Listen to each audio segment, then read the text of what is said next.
എന്നാലും ഞാനത് അങ്ങനെ അങ്ങ് വിശ്വസിക്കില്ല. ഊഞ്ഞാല് കെട്ടാൻ പറ്റില്ല എന്ന് രാവിലെ പറഞ്ഞയാള് പെട്ടെന്ന് അങ്ങനെ അങ്ങ് തീരുമാനം മാറ്റത് എങ്ങനെയാണ്? മോരൽ സാറല്ലേ ആള്, പിന്നെ പെട്ടെന്നല്ലല്ലോ തീരുമാനം മാറ്റിയത്. സാർ ഇന്ന് മുഴുവൻ ആഫീസിൽ നിന്ന് ആലോചിക്കുകയായിരുന്ന അത്രേ. അപ്പോഴാണ് സാറിന് മനസ്സിലായത് ഒരു ഊഞ്ഞാൽ ഈ വീടിന് അത്യാവശ്യമാണെന്ന്.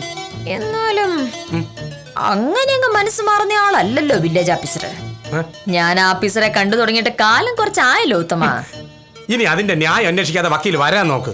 കയറും പലക എല്ലാം ഞാൻ കൊണ്ടുവച്ചിട്ടുണ്ട്. സാറും പുറത്ത് കാത്തു നിൽപ്പുണ്ട്.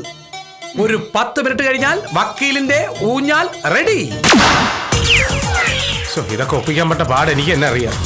200 രൂപ കൊടുക്കണോ? എന്താന്ന്? 200 രൂപ. ഇതൊന്ന് കെട്ടിക്കോട്ടെ ഞാൻ.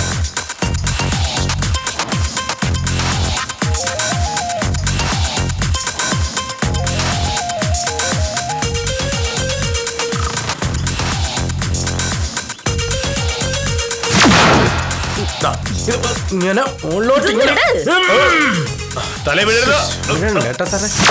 അതില് വേണം ഇടാൻ. ഇവിടെ വീഴുന്നില്ലല്ലോ. ഇതില് നാടിയാടി കയറിട്. എന്തെത്ര ആലോചിക്കുന്നേ? ഇട് സാറേ അങ്ങോട്ട്. ഇത് കയറിയിട്ടാലേ പറ്റുള്ളൂ കേട്ടോ സാറേ. അയ്യോ എന്നെ കൊണ്ട് പറ്റൂല. എനിക്ക് പറ്റൂല. നമുക്കൊരു കാര്യം ചെയ്യാം, ദിവാരനെ വിളിക്കാം. ഒരു 500 രൂപ കൊടുക്കേണ്ടി വരും. 500 രൂപ? സാറിനെ കൊണ്ട് പറ്റൂല. 500 രൂപ നീ കൊടുക്കോ? മണിക്ക് പോരുതേ സാറേ. നമുക്ക് ദിവാരനെ വിളിക്കാം.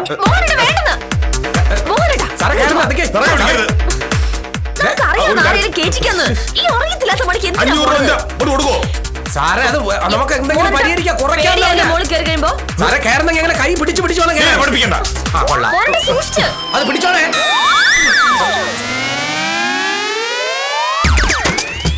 സാറേ പറ്റുമെങ്കിൽ കയറിയത്, ഇല്ലെങ്കിൽ നമുക്ക് ആ ദിവാരനെ വിളിക്കാം. ഒപ്പിക്കാൻ നോക്കല്ലേ മോഹനകൃഷ്ണ, ഒപ്പിക്കാൻ നോക്കരുത്. പിടി കയറുതാ. ആ കയറില്ലാതാണ് കയറിയത്. ഊഞ്ഞാലി കേട്ടായി കയറാൻ പറഞ്ഞ് കയറി. കയറല്ലെന്ന്. ഈ കയറ് വേണ്ടേ? വേണം. പിടിച്ചോ.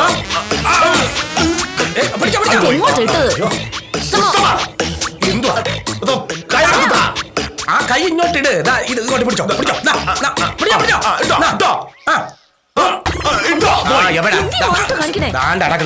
ഒരു കാര്യം ചെയ്യാം.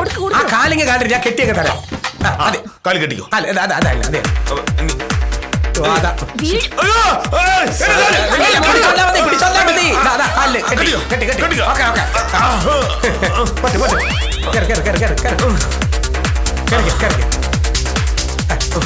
അതിങ്ങനെ പിടിച്ച് കെട്ടിക്കോ സാറേ. അവിടെ കെട്ടാദ്യം. അതിങ്ങനെ പിടിച്ച് കെട്ടിക്കോ സാറേ. എനിക്ക് തല ഇറങ്ങണം. എന്താ സാറേ? എനിക്ക് തല ഇറങ്ങണ്.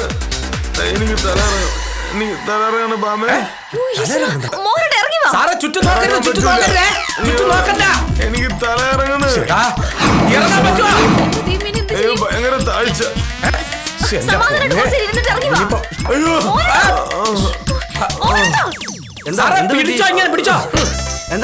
മാമിക്കൊരു മാങ്ങ പറിക്കാൻ കയറിയത്. അതെ ഇങ്ങനെ പിടിച്ചോ. ഇങ്ങനെ ഇറുക്കി പിടിച്ചോ. ഇങ്ങനെ കൂട്ടിട്ട് പിടിച്ചോ. ആ കൈ ഇങ്ങനെ കൊരുത്ത് പിടിച്ചോ. ശരിയല്ലേ? അള്ളി പൂറിച്ച് പിടിച്ചോ. എന്നടുത്ത് പറഞ്ഞോ. സാരത ഇങ്ങനെ കത്രിക കൂട്ടിട്ട് ഇങ്ങനെ പിടിച്ചോ. അങ്ങനെ എനിക്ക് തല ഇറങ്ങണേ. നമുക്കൊരു കാര്യം ചെയ്യാം. ഇനിയിപ്പോ ഒരു രക്ഷയില്ല. സാറെ പിടിപിടിരുന്ന ഇറക്കി പിടിച്ചോണേ. എനിക്കൊന്നും അറിയാൻ വയ്യ. ഫയർഫോഴ്സിനെ വിളിക്കാൻ ഓക്കെയാണ്. വിളിക്കട്ടെ സാറേ? ഓ വിളി. പക്ഷെ 5000 രൂപ ആവും. 5000 ഒന്നിന്റെ അച്ചാവും.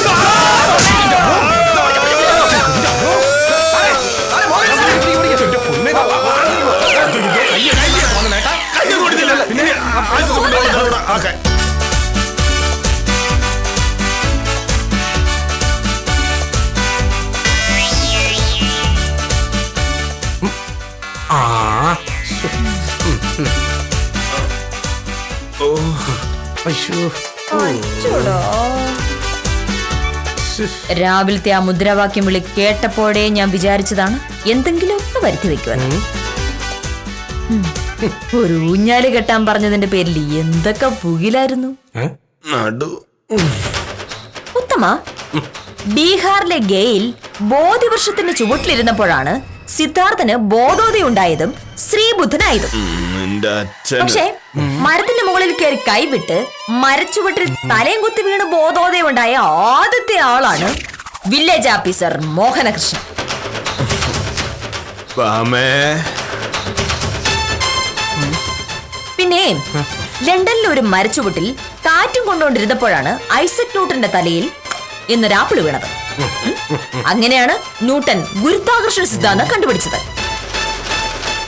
ഒരു വസ്തു മുകളിൽ നിന്ന് താഴേക്കിട്ടാൽ അത് 9.98 മീറ്റർ പെർ സെക്കൻഡ് സ്ക്വയർ എന്ന ത്വരണത്തിൽ അത് ഭൂമിയിലേക്ക് ആകർഷിക്കപ്പെടുമെന്നാണ് ന്യൂട്ടൻ പറഞ്ഞത്. മോഹനയുടെ താഴേക്ക് വന്ന സ്പീഡ് ഉത്തമ നോക്കിയിരുന്നു. ന്യൂട്ടൻ കണക്ക് കറക്റ്റ് അല്ലേ? വാമേ. പിന്നെ തെക്കേലെ കുമാരൻ ചിറയൻകീഴിൽ വെച്ച് തെങ്ങിന്റെ ചൂട്ടിലിരുന്ന് ചീട്ട് കളിച്ചപ്പോൾ തലയിൽ തേങ്ങ വീണ് ചത്തുപോയ കഥ ഉത്തമൻ അറിയാമോ? മാവിന്ന് തലകുത്തി വീണാലും മരിക്കാവുന്നതാണ്. ഭാഗ്യം, രക്ഷപ്പെട്ടു. ഉത്തമ, എന്താ ഒന്നും പറയാത്തത്? ഞാനിതിപ്പോ എന്തൊന്ന് പറയാ? നിങ്ങൾ രണ്ടുപേരും എനിക്ക് മനസ്സിലാവാത്തത് എന്തൊക്കെയോ സംസാരിക്കുന്നു. എന്താണെന്ന് മനസ്സിലായില്ലെങ്കിലും സംഗതി കുഴപ്പമാണെന്ന് എനിക്ക് ഉറപ്പാണ്. ഈ പറഞ്ഞ ബുദ്ധനെയും ഐസക് ന്യൂട്ടനെയും പിന്നെ ചിറങ്ങിലുള്ള കുമാരനെയും ഒന്നും എനിക്ക് അറിഞ്ഞൂടാ. പക്ഷെ ഇനി ഇവിടെ നിൽക്കുന്നത് ബുദ്ധിയല്ല എന്ന് മനസ്സിലാക്കാനുള്ള ബുദ്ധി എനിക്കുള്ളത് കൊണ്ട് ഞാൻ പോകുന്നു. സാറേ സാറേ, നാളെ കാണാമേ. ശരി എന്നാ പോട്ടെ.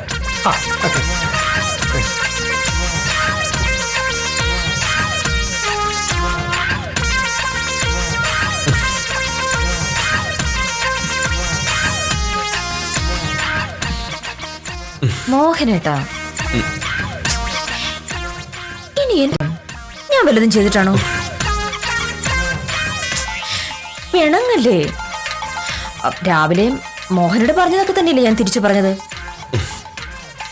ഈശ്വരനായിട്ട് അതിനൊരു അവസരം തരുമ്പോ അത് ഉപയോഗിക്കാതിരിക്കുന്നത് ശരിയാണോ?